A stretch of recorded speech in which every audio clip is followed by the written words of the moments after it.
ओम नमः शिवाय। नमस्कार दोस्तों, स्वागत है आप सभी का आपके अपने यूट्यूब चैनल खुशहाल ज़िंदगी में।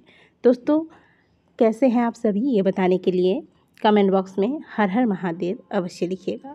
आज हम बात करेंगे ज्येष्ठ मास के अंतिम प्रदोष व्रत के बारे में। दोस्तों, हमारे हिंदू धर्म में 3 व्रत ऐसे हैं जिनका पुण्य कभी भी समाप्त नहीं होता। पहला है एकादशी का व्रत, दूसरा त्रयोदशी यानी कि प्रदोष और तीसरा है चतुर्दशी यानी कि महाशिवरात्रि या फिर मासिक शिवरात्रि। एकादशी और त्रयोदशी ये दोनों ही व्रत साल में कुल 24 की संख्या में रखे जाते हैं और अगर किसी वर्ष अधिक मास पड़ जाता है तो इसकी संख्या 24 से बढ़कर 26 हो जाती है।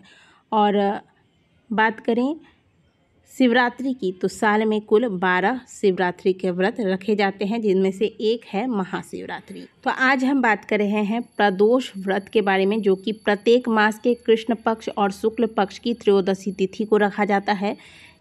साल 2023 में ज्येष्ठ मास के शुक्ल पक्ष का प्रदोष व्रत 1 जून को रखा जाएगा। इस दिन गुरुवार है और गुरुवार के दिन होने की वजह से इसे गुरु प्रदोष के नाम से जाना जाएगा।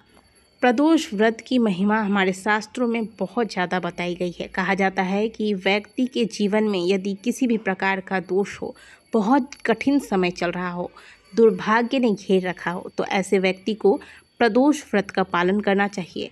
कोई व्यक्ति यदि विधि पूर्वक प्रदोष व्रत का पालन करता है, प्रदोष के दिन प्रदोष काल में महादेव के मंदिर में जाकर विधि पूर्वक महादेव का अभिषेक, श्रृंगार, पूजा, आरती इत्यादि करता है, तो उसके जीवन के सभी प्रकार के दोषों का महादेव नाश करते हैं। इसीलिए इस व्रत को प्रदोष कहा जाता है, जो दोषों का नाश कर दे। प्रदोष के दिन प्रातःकाल जल्दी उठने के बाद स्नान इत्यादि क्रियाओं से निवृत्त होकर आप स्वच्छ वस्त्र धारण करें। आज के दिन गहरे या फिर कहीं से भी फटे या मुड़े हुए वस्त्र धारण ना करें। इसके बाद सबसे पहले सूर्य नारायण को अर्घ दें और फिर आप यदि मंदिर जाना चाहते हैं तो मंदिर जाएं, नहीं तो घर में भी आप प्रातःकाल की पूजा कर सकते हैं।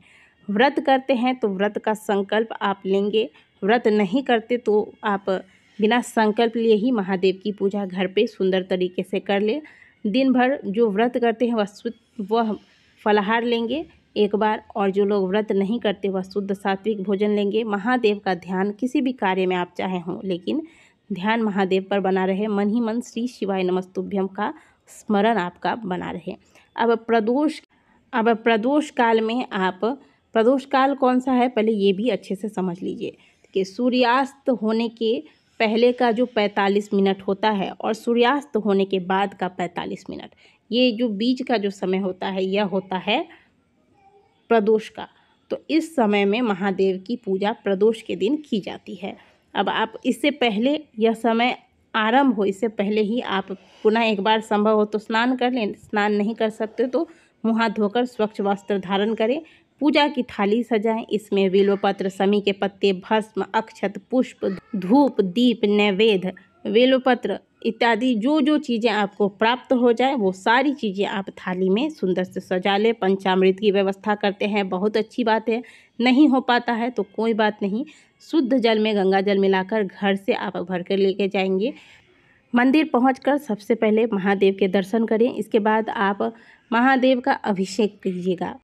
पंचामृत से अभिषेक कीजिए, इसके बाद शुद्ध जल से अभिषेक कीजिए। अब महादेव को आप त्रिपुंड धारण कराइए, भस्म धारण कराइए, पुष्प, अक्षत, बेलपत्र इत्यादि सब कुछ सुंदर से आप महादेव को अर्पित कीजिए एक के बाद एक। इस बीच निरंतर श्री शिवाय नमस्तुभ्यम का आप जाप करते रहें। नैवेद्य चढ़ा दें। इसके बाद भगवान के समक्ष एक घी का दीपक और सुगंधित धूप दिखा दें। अब वहाँ बैठकर आप थोड़ी देर यानी कि 1 से 2 मिनट तक आंखें बंद करके एकाग्रचित्त होकर महादेव का ध्यान करें। इसके बाद या तो आपको अगर याद है तो आप अपने मन से पढ़ें, अगर याद नहीं है तो अगर आपके पास किताब है तो किताब से पढ़ें। किताब में भी नहीं तो मोबाइल में से निकाल कर आप शिव तांडव स्तोत्र का स्पष्ट उच्चारण के साथ मध्यम आवाज में पाठ करें। मध्यम यानी कि एकदम कम भी नहीं और बहुत तेज भी नहीं, बीच बीच की आपकी जो आवाज़ होनी चाहिए मध्यम होनी चाहिए, ठीक है। और स्पष्ट शब्दों में आपको शिव तांडव स्तोत्र का पाठ करना है। पाठ करने के बाद देखिए, पाठ के बीच में बोलना नहीं है, ना ही अपने स्थान से हिलना है, ना ही रुककर इधर उधर देखना है। इस प्रकार से आप सुंदर से मन लगाकर पाठ कीजिए। इसके बाद आपकी जो भी मनोकामना है महादेव के समक्ष रखिए। धन संबंधित समस्या है, व्यापार संबंधित समस्या है, गृहस्थी संबंधित समस्या है, जो भी समस्या हो महादेव के समक्ष रखकर महादेव की आरती करके फिर महादेव को प्रणाम करके घर को वापस आइए। घर आने के बाद जो व्रत करते हैं वो फलाहार लेंगे। आज के दिन नमक और अनाज का सेवन नहीं करना है, और जो व्रत नहीं करते केवल पूजा पाठ करते हैं वो घर आने के बाद शुद्ध सात्विक भोजन ले सकते हैं। आज के दिन ब्रह्मचर्य का पालन करें। यदि आप प्रत्येक प्रदोष को नियम बनाकर इस विधि से महादेव की पूजा करते हैं और मंदिर में जाकर शिव तांडव स्तोत्र का पाठ करते हैं स्पष्ट शब्दों में, तो आप लिख लीजिए, आपको अलग से कोई और उपाय करने की आवश्यकता नहीं होगी।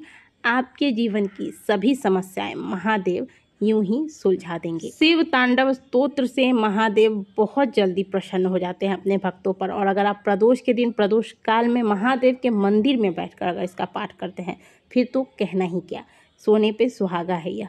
तो ये उपाय कीजिएगा अवश्य। इसके बाद आप लिख लीजिए कि आपको अलग से कोई उपाय करने की आवश्यकता नहीं होगी।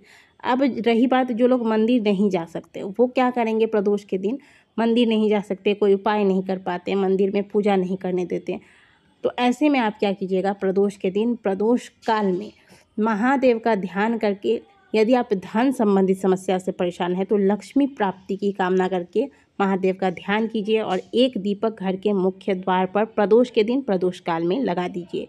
इतना आप नियम बनाकर प्रत्येक प्रदोष को कीजिए। देखिए, आपकी जो धन संबंधी समस्या है महादेव यूं ही दूर कर देंगे। आशा करते हैं कि दी गई जानकारी का आप ज़्यादा से ज़्यादा लाभ उठाएंगे। वीडियो अगर अच्छी लगी हो तो वीडियो को लाइक ज़रूर कीजिएगा और कमेंट बॉक्स में हर हर महादेव अवश्य लिखिएगा। मिलते हैं आपसे अगले वीडियो में, तब तक के लिए ओम नमः शिवाय, हर हर महादेव।